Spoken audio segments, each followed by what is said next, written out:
Air Algérie.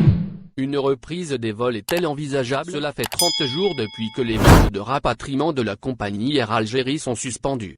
Initialement, la suspension devait durer un mois. Elle visait à limiter la propagation du variant anglais du coronavirus après l'apparition des premiers cas en Algérie. Air Algérie est prête pour la reprise. Elle n'attend que l'accord des autorités pour reprendre les vols.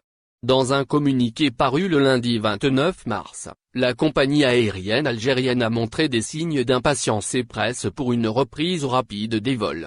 À la veille de la fin de la période de suspension des vols Air Algérie, l'on se dirige vers la prolongation de cette mesure pour au moins 3 raisons. 1. La situation sanitaire en France. En Algérie, la situation sanitaire est stable, avec moins de 100 cas par jour. Hier, mardi 30 mars, le gouvernement a annoncé un nouvel allègement des mesures de confinement.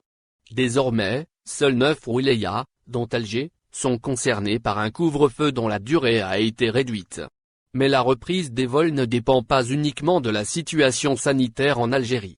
La situation très préoccupante en France pourrait être un frein à la reprise des vols Air Algérie vu que la plus grande communauté algérienne établie à l'étranger réside en France. La plus grande base opérationnelle d'Air Algérie se trouve également en France. Au vu de la hausse sensible des cas de contamination, notamment aux variants, signalés en France ces derniers jours, plusieurs pays, dont l'Allemagne, ont classé la France comme zone à risque. La compagnie marocaine Royal Air Maroc a ajouté la France à la liste des pays avec lesquels les vols sont suspendus dans les deux sens. Une liste dont fait partie l'Algérie depuis plusieurs semaines également.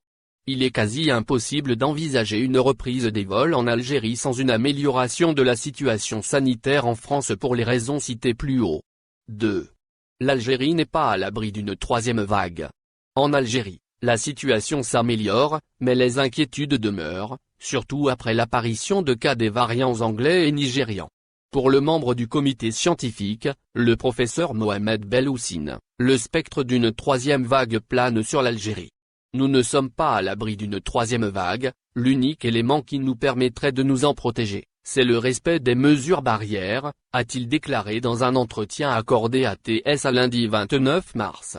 La stabilité épidémiologique n'est probablement pas rassurante sur le long terme selon lui.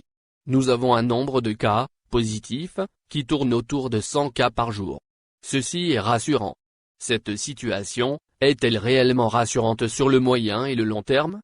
Probablement non, poursuit-il à ce sujet. Les spécialistes sont unanimes, pour échapper à une troisième vague, l'Algérie doit maintenir ses frontières fermées. 3. L'Algérie très en retard dans la vaccination. Ce n'est plus un secret. Le retour des vols réguliers est conditionné par la vaccination. Or, l'Algérie accuse un énorme retard dans ce domaine. Cette réalité constitue un autre obstacle au retour des vols. Le professeur Belhoussine impute le retard pris par l'Algérie à un problème d'approvisionnement en vaccins.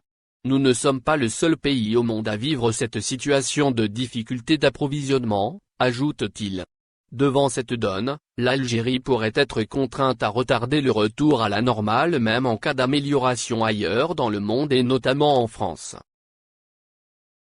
Merci de vous abonner à la chaîne et n'oubliez pas d'aimer la vidéo et cliquer sur la cloche pour recevoir toutes les nouvelles.